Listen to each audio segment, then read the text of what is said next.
भव वासना जाल सर्वत्र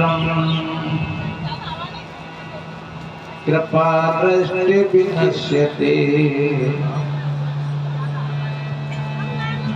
तम कबीरं गुरुं वन्दे ज्ञानायतिकं भव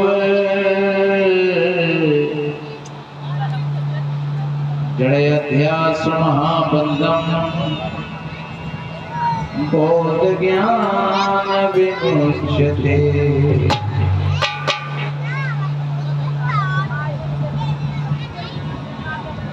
गुरु कृपा सुन पाइए बुद्धि विमल विवेक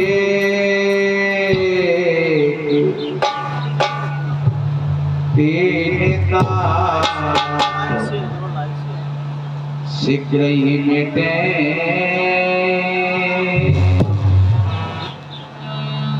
श्री गुरु चरणनी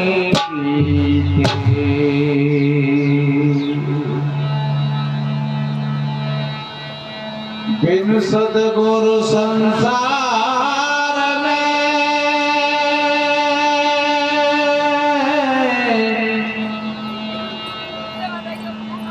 सुख नहीं पावे को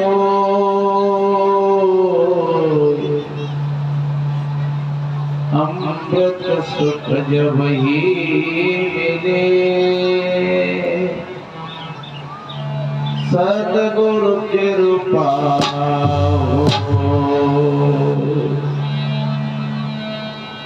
अमृत सुख जब मिले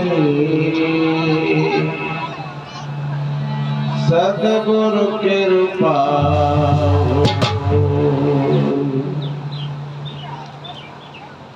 विश्ववंदनीय संत सम्राट सद्गुरु कबीर देव मुदमगल में श्रद्धेय संत समाज सभी धर्म प्रेमी सज्जन शक्ति स्वरूपाएं माताएं और बहन वसुंधरा की गोद में खेलने वाले नन्हे मुन्ने प्यारे प्यारे बच्चे एवं बच्चियां सभी को बंधन अभिनंदन करते हुए थोड़ा कुछ निवेदन करेंगे। आज का तीसरा दिन है और सत्संग का तीसरा पर्व। सभी भाई बहन संत और भक्तों के माध्यम से ज्ञान वर्धक वाणियों को आप श्रवण किए। अभी आप महात्मा जी बोल रहे थे कि हमें अपने विवेक से काम लेना चाहिए। केवल आंख बंद करके किसी चीज को मान करके दौड़ जाना तो ये बहुत बड़ी भूल की बात है। कबीर काल में अस कही कान काग ले जाए और कानन टोवे बाबरा काग के पीछे वो भैया जा रहे हैं सीधे साधे होंगे। उधर से कुआं निकला तो एक कोई चतुर आदमी था। उसने कहा अरे भैया तेरे कान को कौवा ले गए।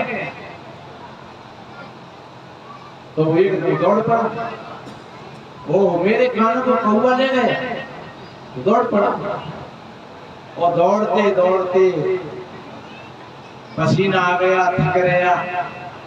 कोई और बढ़िया सज्जन मिले, बोले भैया क्या क्यों दौड़ रहे हो, कहाँ जा रहे हो? बोले भैया मेरे कान को कौवा ले गया। तो तुमने अपना कान देखा है कि नहीं? अरे कान तो नहीं देखा है। तो पागल कान को देखा नहीं, कौवा भी तुझे कैसे देखा? अरे तेरे कान तो दोनों मौजूद हैं और जब देखा तो दोनों कान लगी। ऐसे ही हमसे भी कोई भाई ऐसा बता देते तो हम दौड़ जाते हैं कि भगवान कहाँ होगा, भगवान ऊपर होंगे नीचे होंगे, काशी में होंगे, मथुरा में होंगे, वृंदावन में होंगे, जहाँ होंगे तहाँ होंगे। और ये सब दौड़ है, भूत प्रेत जंत्र मंत्र टोना टोटका भैरव भवानी, ये सब दौड़ है। इसका वास्तविक अस्तित्व में ये कोई चीज नहीं है। हमने 40 वर्ष से इसका प्रैक्टिकल किया। हाँ, कुछ माता है, कुछ भाई है, ऐसे विचारों से वो भयभीत हो जाते हैं और फिर कहीं ऐसे लोगों के पास में जाते हैं तो वो उनको और भयभीत कर देते हैं। ये मानसिक विकृति है। अगर कोई भाई बहन, ये मैंने देखा है, कितनी बहन बेटी खेलती आई और उन्होंने 2-4 बार सत्संग सुने और सत्संग सुनते सुनते और वो कहने लगी, महाराज पता नहीं क्या हो गया, अब तो हम ठीक हो गए। कोई हमने जादू टोना नहीं किया, कोई मंत्र तंत्र नहीं किया, क्योंकि हम लोग विश्वास ही नहीं मानते। मंत्र का अर्थ ही होता है सलाह। ये जो हम लोग बोल रहे हैं, साधु महात्मा बोल रहे हैं, ये सब मंत्र है। ये मंत्र नहीं कि बाणे मंत्र दे वो आदमी में से बोकरा बनाए दो, या बाणे वो सुगा बनाए दो, या बाणे बैल बनाए लो। ये अतिशयोक्ति और अलंकार है। ऐसा नहीं होता है कि कोई मंत्र से किसी को, आदमी को कोई बकरा बना दे, सूगा बना दे, बैल बना दे। ऐसा पहले भी कुछ नहीं था और आज भी नहीं है और शायद आगे भी ऐसा नहीं। मंत्र का मतलब ये हम शब्द बोल रहे हैं। हाँ, अगर मैं कोई गलत शब्द बोल दूं तो आप सभी भाई बहनों के चेहरा खराब हो जाएंगे। एक शब्द अगर बढ़िया है तो आपके सबके चेहराओं में खिलावट आ जाए। और आप ये मत समझना, देखिए रामायण में इस बात का, देव बात का ठीक है, कैमरा चले रहे हैं, कितना बढ़िया खंडन किया है। मैं एक भजन सुनाऊंगा। जब विभीषण ने कहा श्री राम जी से कि महाराज ये समुद्र आपका कुल गुरु है, आप जाकर के प्रार्थना करिए। श्री राम जी ने कहा हाँ, दैव की कृपा होगी तो मैं ऐसा ही करेगा। लेकिन मंत्र ने ये लक्ष्मण मन भावा, ये विभीषण ने जो मंत्र दिया था श्री राम जी को और लक्ष्मण जी को अच्छा नहीं। तो उन्होंने कहा कि नाथ देव कर कवन भरोसा, सोची सिंधु करिए मन रोस, कादर मन को एक धारा, दैव दैव या नसी पुकारा। भैया ये वीर पुरुषों का काम नहीं है, ये तो कायर और कबूतर का काम है। कितनी बार इस भारत के मंदिर लौटे विदेशियों ने आक्रमण किए। सोमनाथ मंदिर को लूट करके ले गया भूत गजेंद्र 11वीं शताब्दी में, और घंटा शंख बजाते रहे, लेकिन कोई देवता कहीं से प्रकट नहीं हुए। हजारों लोगों की हत्या हो गई, हजारों बेटियों को, भाइयों को गुलाम बना करके ले गया।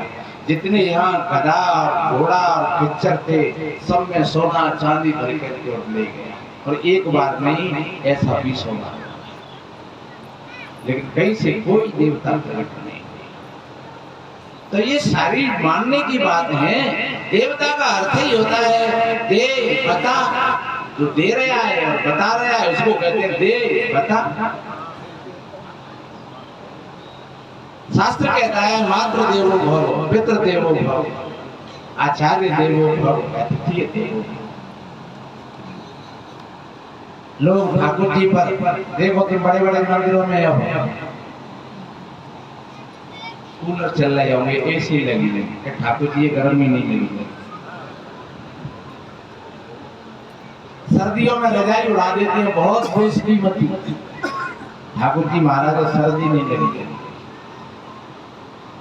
तो एक बात हम आप सभी भाई बहनों से पूछे, आपने कभी सावन में, दीपावली पर, होली पर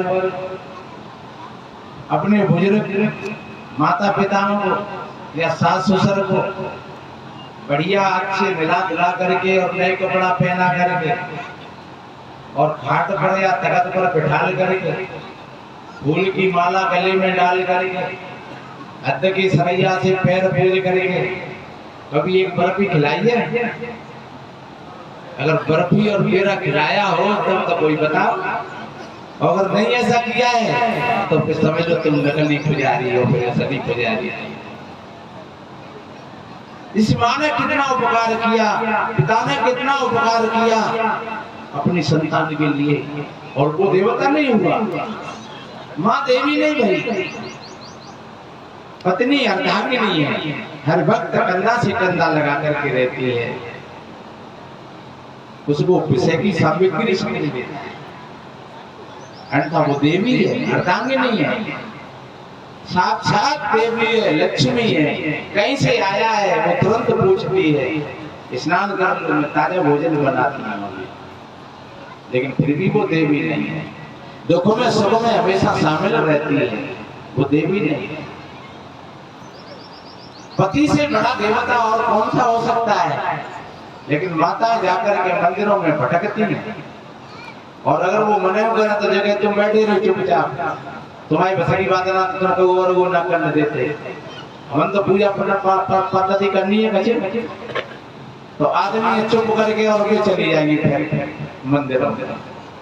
लेकिन सच्चे अर्थों में ये न तो पूजा है न कोई पाठ है, अगर ठीक तरीका से समझ लिया जाए तो ये सच्चे देवता हैं, ये संत महात्मा देवता बढ़िया अच्छा ज्ञान दे रहे हैं सबको। तुम्हारे बड़े बूढ़े घर में हैं वो बड़े देवता हैं, अच्छे देवता हैं। एक सास बहू में लड़ाई है, वह बहू को बेटा तो 4-5 साल का, और वो अम्मा पे ज्यादा रहते हैं, नाती नातिनी तो अम्मा बाबा पे ज्यादा प्यार करते हैं और अम्मा बाबा ने चैन ना पत्ती भी के बिना, क्योंकि उनका खेलने का साधन है। जो बच्चा होते हैं उन बच्चों से बड़े बूढ़े खेलते हैं, बच्चों को खिलाते नहीं है, खेलते हैं। बच्चा रो रहा है तो बाकी मैयों पटक जाएंगे, और जब खेल रहा होगा फिर कंधा पे डाल के ले जाए गांव में शेर कराए।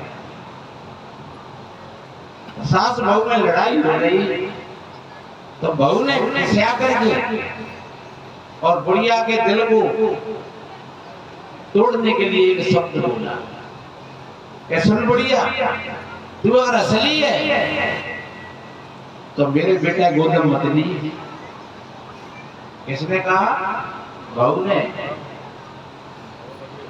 बुढ़िया बड़ी चोट लगी, माने कही तो सुने, वो तो तेरे बेटा नहीं दे हुई, पर तू असली बात हो गई तो तू मेरे बेटा के बारे बोली।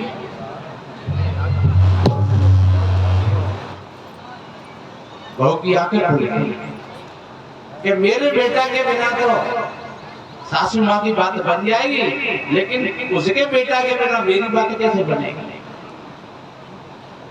उसने कितना बढ़िया बेटा और तुमको पति के रूप में दिया है, बताओ क्या वो देवी नहीं है? आप गीले में सोई और सूखे में उसको सुलाया, पाल पोस करके बड़ा कर दिया, पट्टा कर दिया, और तुम दुल्हन बन करके घर में आ गई, और फिर भी उसको तुम देवी नहीं मानती। कितनी बड़ी संपत्ति दे दी तुमको। इसलिए मेरे भाई बहनों, अपने जीवन को बढ़िया बनाने के लिए और इन सारी बातों को ठीक तरीका से समझ लो। घर में बढ़िया समता बनाओ। अपन 4 दौरानी जेठानी है तो बड़े मिलकर के प्रेम प्यार से, क्योंकि वो सब एक का एक कंधा से कंधा लगा करके सहयोग करें, ये मानवता बताती है।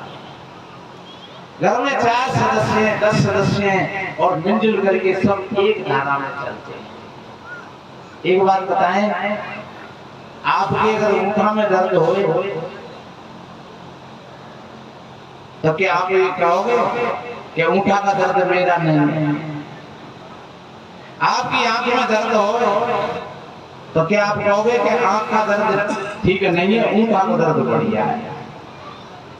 नहीं, दर्द चाहे पैर का हो, चाहे दर्द आंख का हो, दर्द तो दर्द होता है। अगर दर्द है तुम्हारे कहीं पर भी तो तुमको नींद नहीं आएगी। परिवार में चाहे तुम्हारा दुख हो, चाहे देवरानी जेठानी का हो, पड़ोस में चाहे तुम्हारा दुख हो, चाहे तुम्हारे पड़ोसी का दुख हो, गांव में चाहे तुम्हारा दुख हो, चाहे गांव के किसी भाई बहन का दुख हो, और देश में पूरे राष्ट्र में जब ऐसी भावना आती है सज्जनों, इसको कहते हैं संवेदना। जो दूसरों की पीड़ा है वो अपनी ही पीड़ा है। बहुत अच्छी बात है जब ये बात समझ में आ जाती है सज्जनों। सदगुरु कबीर साहब जी ने कहा है, सब गट मेरा साइया सुनी सेज ने कोई, बलिहारी गट तासुपी जागट परगट बलिहारी उसे देख। आपके अंदर में दया भाव, क्षमा भाव है। आप समस्त प्राणियों को अपनी आत्मा के भाव में समझते हो, समझ लो आप इंसान। शास्त्रों में भी कहा है, मातृवत परदारेषु परद्रव्येषु लोष्टवत आत्मवत्सर भूतानि साहसी पंडितः। पंडित किसी कोई जाति को नहीं कहते हैं जो समस्त बहन बेटियों को अपनी माँ बहन के समान समझता है, दूसरे के धन को मिट्टी पानी पत्थर के समान समझता है, समस्त जीव आत्माओं को अपनी आत्मा के समान समझता है। सयसी पंडिता, सच्चे अर्थ में वो पंडित है, वो पुजारी है। तो क्यों नहीं हम ऐसे ही पुजारी हैं? और नकली पुजारी लोग शब्द तो सुनते हैं कि सिया राम में सब जग जानी, करो प्रणाम जोरे जोग पानी। कितना बढ़िया भाव है। यानी अगर हम देख रहे हैं तो एक तरफ माता है वो सीता स्वरूपा है, और भाई है वो राम स्वरूप है। और थोड़ा गहराई से देखें तो हर व्यक्ति के अंदर में, हर पुरुष के अंदर में एक स्त्री बैठी है, और हर स्त्री के अंदर में एक पुरुष बैठा है। लेकिन हम कहाँ खोज रहे सीताराम को? अयोध्या में। अयोध्या में नहीं मिलेंगे सीताराम। अगर अयोध्या में होते तो वो ये क्यों कहते कि सिया राम में सब जगह जानी? पर हम याद तो कर लेती हैं। और जब रामायण का अखंड पाठ होता है तो लोग लगे रहते हैं खूब दे दे दे दे, सिया राम में सब जगह जानी, सिया राम में सब जगह जानी, करो प्रणाम लोग। ने खुद सुवन ने दूसरे ने सुवन ने दे दे दे दे ने पढ़ी भी बात पतो ने सुन भी बात पतो है। कछु साधु पंडित ने को खच्चू चले गो, कछु भोजन पानी है गो, भंडारो है गो, चलो अलमस्ती की छाया बात बन गई।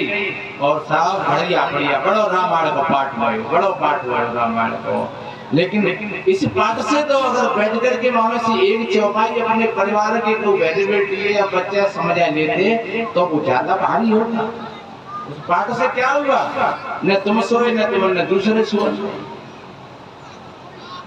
इसलिए किसी चीज को रटने से काम नहीं होगा। तो कोई भैया शास्त्री बोल रहे सिया राम में सब जगह जानी, ये छोटी सी बात आएगी। सिया राम में सब जगह जानी और करो प्रणाम जोर जोर पानी। और जा चौपाई दूधिया सुनेगा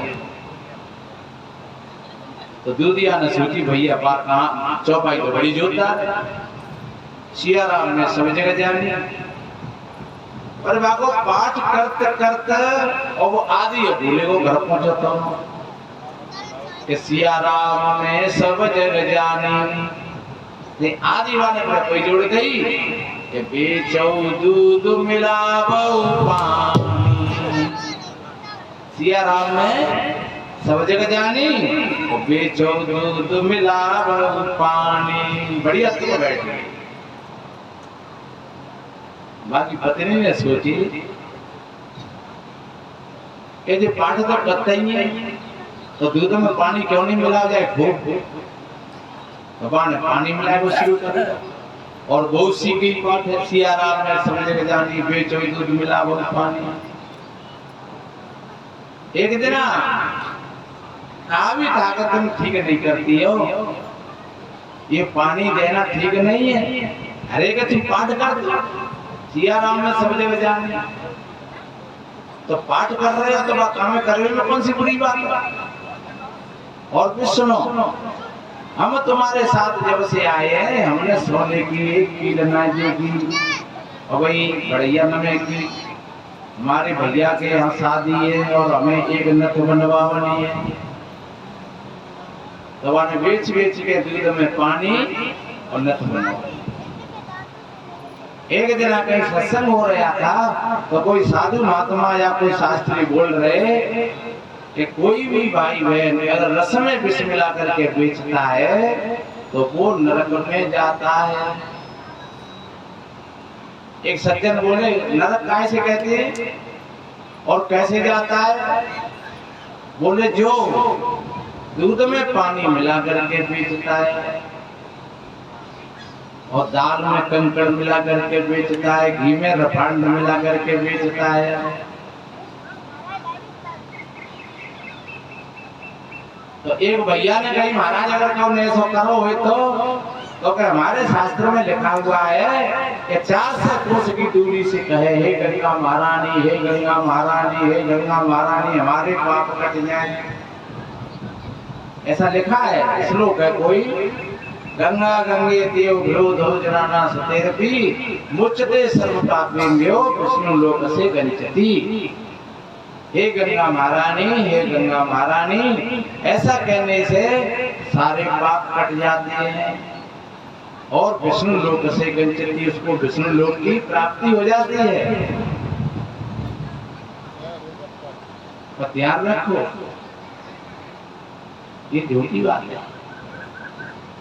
कैसे जब कोई वक्त आया सोमवती अमावस्या का फर्क पड़ा तो वो बहन गई गंगा जी में स्नान करने के लिए और जैसे ही डुबकी लगाई तो एक बड़ी सी मछली चली आई सुन्नत है और नाक के दून काट लगी। गाने की सुनता ना हो कि मैं तो नथ हो गई और नाक हो गई। तो ठीक है सिया राम ने सब जगह जानी और बेचो दूध मिलावो पानी, पानी को पैसा पानी में और नाक कटी बेईमानी। तो भैया बेईमानी मत करना। अन्यथा सदगुरु कबीर साहब जी ने कहा है कि साचा सौदा कीजिए अपने मन में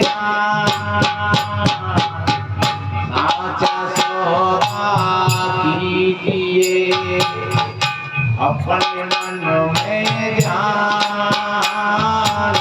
साचा हीरा झूठे मूलवा मेरे भैया झूठे मूलवा सबते को साचा भला जो साचा दिल होए सबते को साचा भला जो साचा दिल होए साच बिना वोट करे जो मेरे भैया वोट करे जो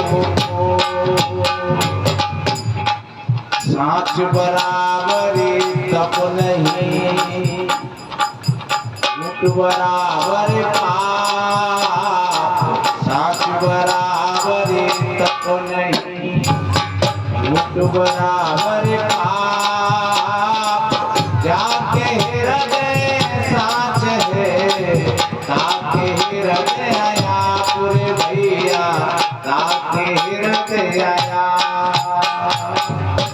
ये मंत्र हैं कितने बढ़िया मंत्र हैं। जो तू साचा बाणिया साची हाट लगाओ अंदर झाड़ू मार के कूड़ा दूर, अंदर झाड़ू। देखिए हमारे अंदर में जो हमारी गरिमा है, जो हमारा खजाना है, हमारे महात्मा जी बोल रहे कि एक सत्य बोध का श्रृंगार। हम उस सत्य बोध के श्रृंगार को नहीं समझ पाते हैं। हम ये बाहर के ही श्रृंगार को श्रृंगार मानते हैं। क्रीम, पाउडर, तेल, साबुन, बढ़िया कपड़ा, सोना चांदी, इसको ये मानते हैं कि जितना जो बढ़िया हम कर लेंगे उतना ये बढ़िया।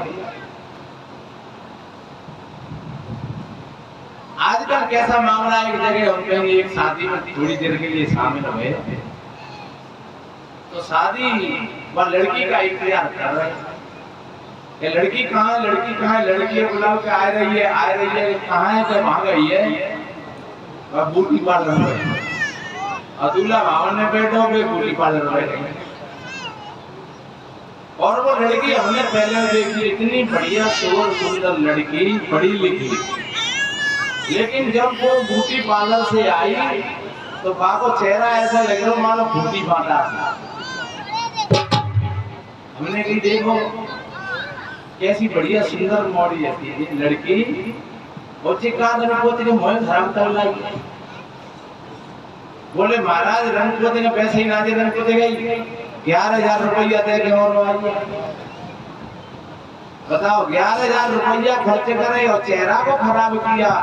ऐसा क्यों होता है? क्योंकि हमको अपनी भीतर की सुंदरता का पता नहीं, जिसको कहते हैं नहीं सत्यम शिवम सुंदरम। जो सत्य है, शिव है और वो सुंदर है, उस सुंदरता का हमको पता नहीं है, तो फिर बाहर से हम अपने आप को सुंदर दिखाने का प्रयास करते हैं कि हम बहुत सुंदर लगे, हम बहुत सुंदर लगे।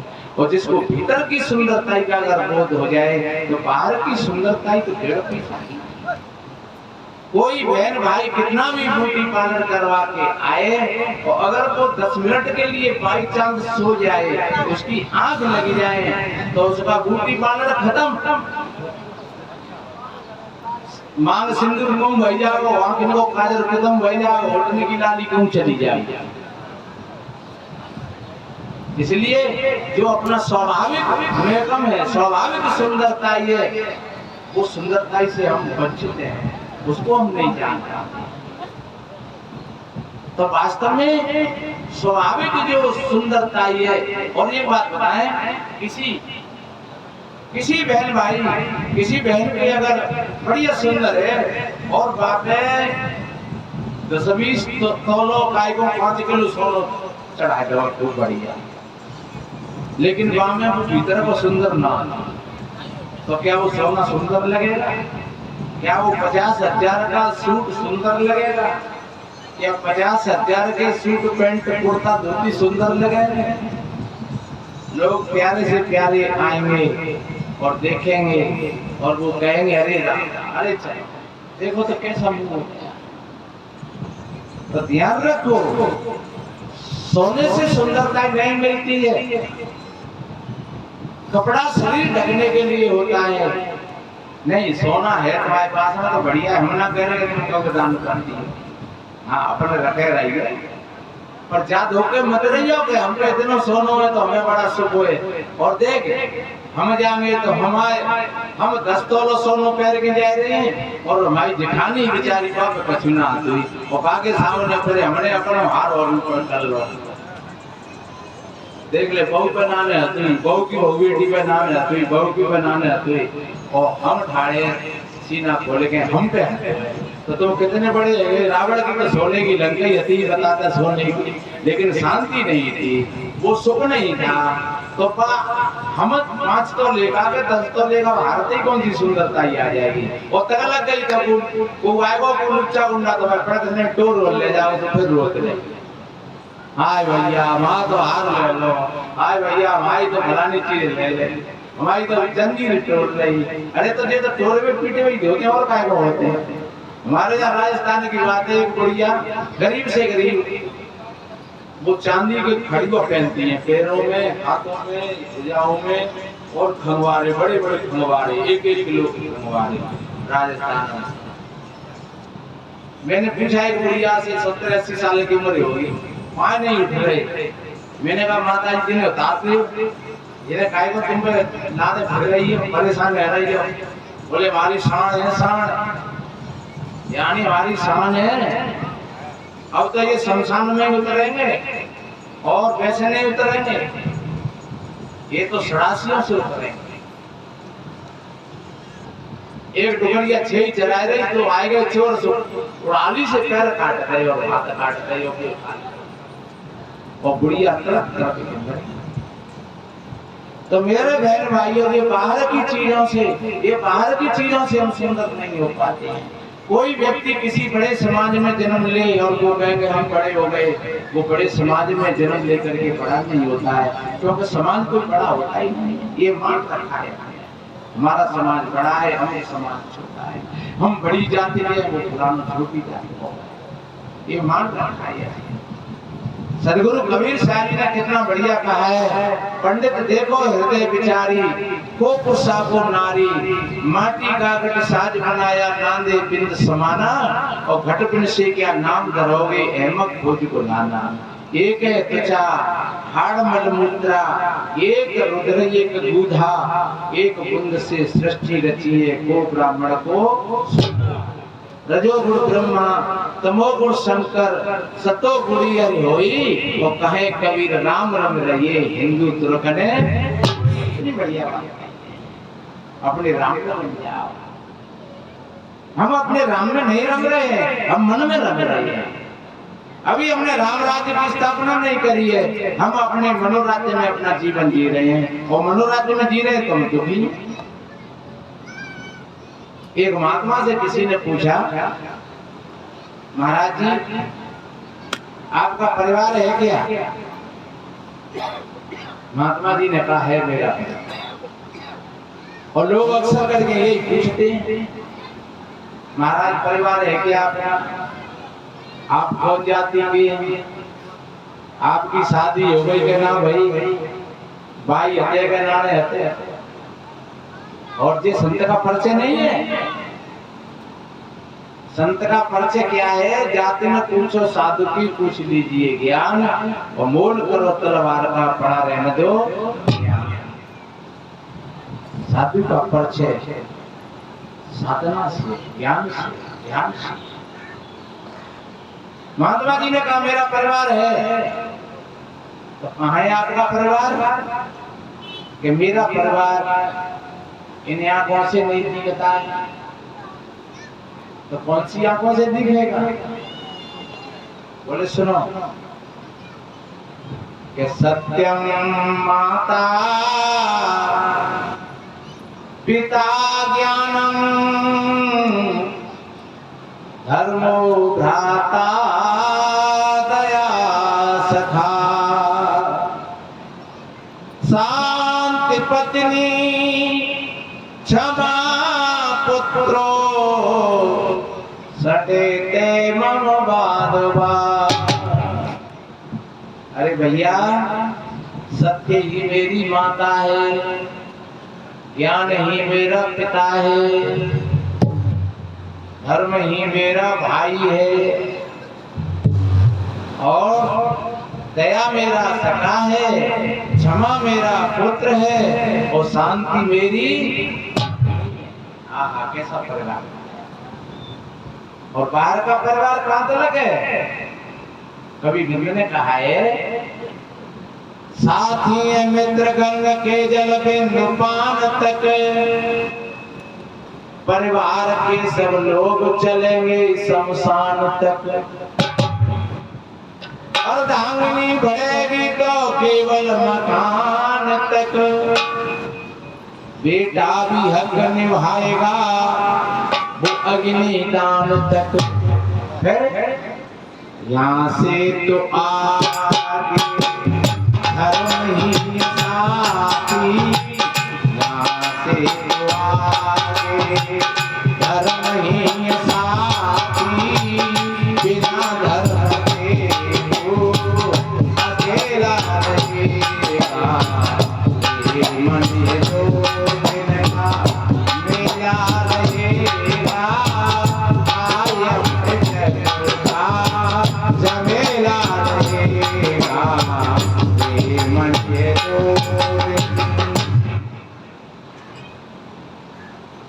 कहता था तू दौलत कभी आएगी मेरे काम, पर यह तो बता धन हुआ है किसका गुलाम। समझा गए उपदेश हरिचंद्र कृष्ण राम, दौलत तो नहीं होती है होता है सिर्फ नाम। छूटेगी संपत्ति यहाँ की यहीं पर, छूटेगी संपत्ति यहाँ की यहीं पर, तेरी कब्र में ना अंधेरा रहेगा, ये मन तो मेरा रहेगा, कायम रहेगा, अंधेरा रहेगा, ये मन तो।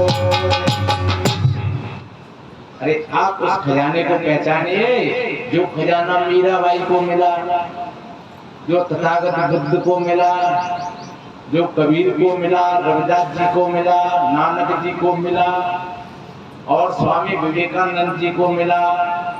जो महापुरुषों को भीतर का खजाना मिला वो बाहर के खजाने पर मरे मिटे नहीं, और उनको सुख मिला, शांति मिली भीतर के खजाने पर। भीतर का परिवार ही तुम्हारी सहायता करेगा, बाहर का परिवार सहायता नहीं करेगा।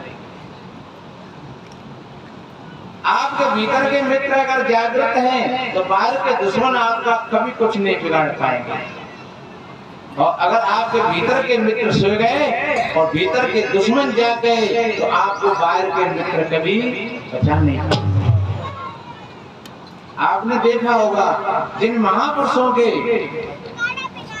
जूताओं को अपने विमानों से पहुंच करके पहनाते थे, बड़े बड़े प्रधानमंत्री आरती उतारते थे, लेकिन जब उनके भीतर के दुश्मन जागृत हो गए तो आज वे जेलों के अंदर पड़े हुए, कोई उनको बचा नहीं पाया। इसलिए मेरे बहन भाइयों, बाहर के मित्रों दुश्मनों की चिंता मत करना, अगर चिंता करना तो तुम अपने भीतर के मित्रों की करना। जब भीतर के मित्र तुम्हारे जगे हुए हैं तो बाहर के दुश्मन तुम्हारा कुछ बिगाड़ने वाला नहीं। आप चाहे जहाँ चले जाइए आधी रात, आप चाहे जहाँ पर सोइए, चाहे जहाँ पर बैठिए, कोई चिंता की बात नहीं है।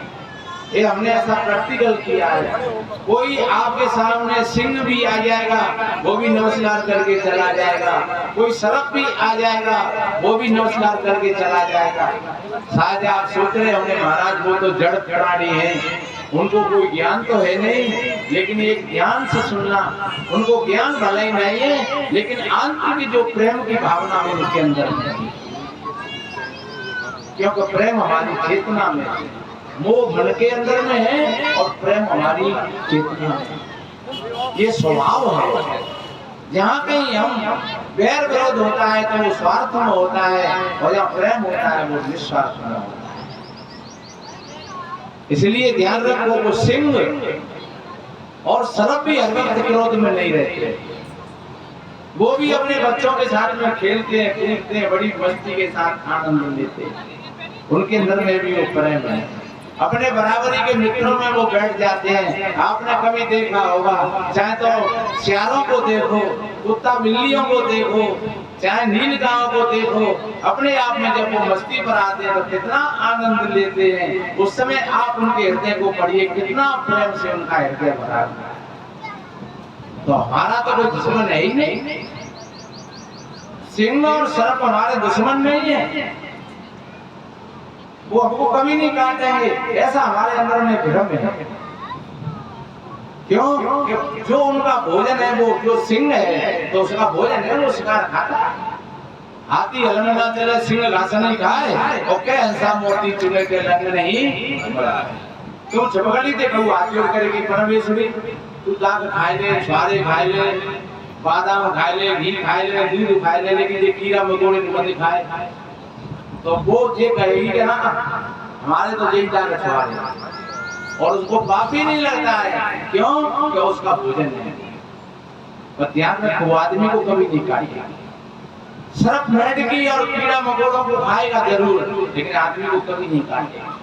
बिच्छी कब काटता है? जब वो दवा में आ जाता है तब काटता है। हमने देखा है 2-4 लोग सो रहे थे और बिच्छी सबके ऊपर होते हुए और निकल गया, किसी को नहीं काटा। तो आप अपने हृदय में ऐसा भाव पैदा करिए, आप अपने भीतर के परिवार को जगाइए। जब भीतर का परिवार आपका जग जाएगा, आप निर्भय हो जाओगे, आपकी सारी भय समाप्त हो जाएगी। और ये बात बताएं, जो मैंने पहले साखी बोली थी कि 3 ताप सीख रही बेटे, जो वास्तव में 3 ताप की बात कही। कौन से 3 ताप? एक भजन सुनाऊंगा अभी। 3 ताप है, देव देवे को बोलते। जैसे एक तो शारीरिक की बीमारियां, चाहे वो बुखार हो, हैजा हो, टेटनस हो, कैंसर हो, घोड़ा हो, फुंसी हो, ये शरीर के रोग हैं, तो इसको कहते हैं दैहिक ताप। और भौतिक ताप कहते हैं जो भौतिक प्राणियों के माध्यम से मिलते हैं, जैसे कुत्ता, बिल्ली, बंदर, गाय, भैंस, गधा, घोड़ा, आदमी, कोई भी अगर हमें कष्ट देता है उसको कहते हैं भौतिक ताप। भौतिक प्राणियों से जो कष्ट मिला उसको कहते हैं भौतिक ताप। और दैविक ताप जो प्रकृति के प्रकोपों से हमको कष्ट मिला, जैसे आग लग गई या बाढ़ आ गई, मकान गिर गो, पेड़ टूट गो, इस तरीका से हमें कष्ट मिला, तो इसको कहते हैं दैविक ताप। तो शॉर्ट में आप समझ लीजिए, आप प्राणियों की रक्षा करोगे तो आप भौतिक ताप से बचेंगे, आपको कोई प्राणी नहीं सताएगा कभी भी। ये हमने ऐसा प्रैक्टिकल किया है इस बात पर। आप पर्यावरण की सुरक्षा करिए, आप बढ़िया पेड़ लगाओ, फूल लगाओ, पेड़ों को मत काटो, बिगाड़ो मत। जो सूखे सर्रे तुम्हारे काम के तो काम में नहीं, लेकिन बढ़िया पेड़ को मत बिगाड़ो। पेड़ लगाओ, फूल लगाओ, और बढ़िया पानी को मत बिगाड़ो, बिजली को दुरुपयोग मत करो, किसी भी चीज का बढ़िया उपयोग करिए। आप जिन्हें की लाइट चल रही है वैसे ही लाइट चलिए बिना पैसे नहीं, और मोटर चल रही है पानी बह रहा है, लेकिन इसका जवाब तुम्हें देना पड़ेगा। आप एक एक बूंद का बढ़िया उपयोग करिए पानी का, आप बिजली का बढ़िया उपयोग करिए, आप अन्न आहार का बढ़िया उपयोग करिए। हर चीज का आप उपयोग करोगे और पर्यावरण में आपका ध्यान रहेगा, तो आपको ये जो दैविक ताप है वो भी नहीं आएगा, परेशानी कोई भी कष्ट नहीं होगा। और तीसरा दैविक ताप है, इसके लिए संयम की आवश्यकता है। आप संयम के साथ हैं, पति और पत्नी है तो वो भी संयम के साथ में अपना व्यवहार करें। ये नहीं कि पत्नी भोग की सामग्री है या पति भोग का ही देवता है पूरा करना। संयम का मतलब होता है जैसे एक थाली में शहद रखा हुआ है और एक मक्खी आकर के बाद शहद में गिर पड़ी, कायों गिरी, हाईवे के लोग और बाम की डाल फंसी गई, बाकी पंख खींच गई और तड़प तड़प मरी गई। और एक मक्खी और आई, वो थोड़ी समझदार है, वो किनारे में बैठ गई और धीरे धीरे वहां की शहद उठाई लो और अपने उड़ गई। वो कितनी सावधान था। इसी तरीका से हम सावधानी के साथ गृहस्थी जीवन में रह करके और संयम के साथ अपना जीवन जीते हैं, खाने में, पीने में, सोने में, बैठने में, भोग में, हालात में पति और पत्नी का मिलना कोई बुरी बात नहीं है, ये प्रकृति का सिस्टम है। लेकिन संयम के साथ, जो संयम के साथ अगर मिलते हैं तो वो जीवन में कभी भी परेशानी नहीं आएगी, कोई भी बीमारी नहीं आएगी। आप बीमार होते हो तो कहीं ना कहीं चूक होती है, खाने में, पीने में, बैठने में, उठने में कहीं ना कहीं चूक जाते हैं, और चूक जाते हैं तो शरीर गड़बड़ा जाता है। तो प्रकृति का, पर्यावरण का आप बढ़िया ध्यान रखिए तो आप दैविक ताप से बच जाओगे। प्राणियों से आप प्रेम करिए तो आप भौतिक ताप से बच जाओगे। और संयम के साथ अपना जीवन बनाइए, बढ़िया नियम से जगो, सवेरे 4 बजे जगो और 2 गिलास पानी पियो। जगत है 2 गिलास पानी पियो 2 गिलास आप पानी पियोगे, फिरने टहलोगे, आप फ्रेश होने के लिए जाओगे तो आपका पेट साफ होगा। आप अगर 7 बजे 8 बजे फ्रेश होने के लिए गए, आपका पेट साफ नहीं होगा, ये ध्यान रखना। जो सवेरे का जो समय होता है, दिनों से पहले का जो समय होता है, उसमें सत्व प्रदान होता है और कफ की प्रधानता होती है शरीर में। कफ श्लेषात्मक पदार्थ है।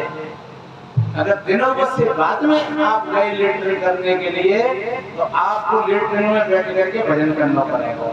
एक नवेश्वरी आया, एक नवेश्वरी आया, और तब वो आगेगी नहीं। और बामे ते कछु हिस्सा रहेगो, फिर थोड़ी देर पीछे तुम्हारी चाय तैयार कर गई, फिर चाय पी ली, फिर नाश्ता और ले लो, फिर भोजन पाए लो, और कछु संजय को चिपक और रही हो। अब क्या हो गया? अब एसिड बनने लगी, गैस बनने लगी, वो जुकाम बनी हो, वो खांसी बनी गया। क्यों? ये जितनी बीमारियां होती है वो पेट से होती है। बीमारी पेट से होती है और बेईमानी मन से होती है। आपका मन खराब हो गया तो आप बेईमानी कर जाओगे, आपका पेट खराब हो जाएगा तो आप बीमार। इसलिए हमेशा संयम के साथ कम खाना और कम खाना, ये दोनों सूत्र हैं। आप कम खाओगे, हमेशा भोजन के साथ में पानी मत पीना। इस तरीके का अगर खाने में पीने में आप संयम बरतोगे। देखिए आज 40 वर्ष की उम्र में घुटनों में दर्द शुरू हो रहा है। क्यों हो रहा है? इसका कारण है आदमी खाने के साथ में पानी पीता है और बताते हैं कि वो भोजन फिर पचता नहीं है, वो सड़ता है। और सड़ा हुआ भोजन वो 80 प्रकार के बात संबंधी विकार पैदा करता है शरीर में। अब आप विचार करिए, फिर आप दवाई खा ली, और दवाई का मतलब ये नहीं, दवाई से रोग ठीक नहीं होता है अक्सर करके। हाँ, तभी तो ज्यादा थोड़ी देर के लिए, लेकिन ठीक नहीं होता। फिर आप दवाई खा रहे हो, दवाई से एक, चलो मान लो थोड़ी देर के लिए एक बीमारी थोड़ी देर के लिए ठीक हो गई, तो दूसरी तैयार हो गई। अब एक बीमारी है, दवाई खा रहे हो, बड़े वो गर्मी ज्यादा बढ़ गई है, गोली ज्यादा खा रहे हैं, कहाँ कर जाए, ये गर्मी के बाद नींद ना नहीं आ रही, कितनी बीमारी और बढ़ेगी। इसलिए मेरे बहन भाइयों, ये सारी चीजों का बोध हमको सत्संग से होता है। तो आप संयम के साथ अपना जीवन, होश के साथ अपना जीवन जिए और अपने भीतर के परिवार को जागृत करिए। आप अपने भीतर के खजाने को पहचानिए। एक भजन हमारा सुना होगा यूट्यूब पर, मैं सुनाता हूँ। जो सत्य बोध का श्रृंगार किया है वो हमने बहन कह करके संबोधित किया है, लेकिन यह बहन और भाइयों की बात नहीं है, वो तो एक उपदेश है। कहीं कहीं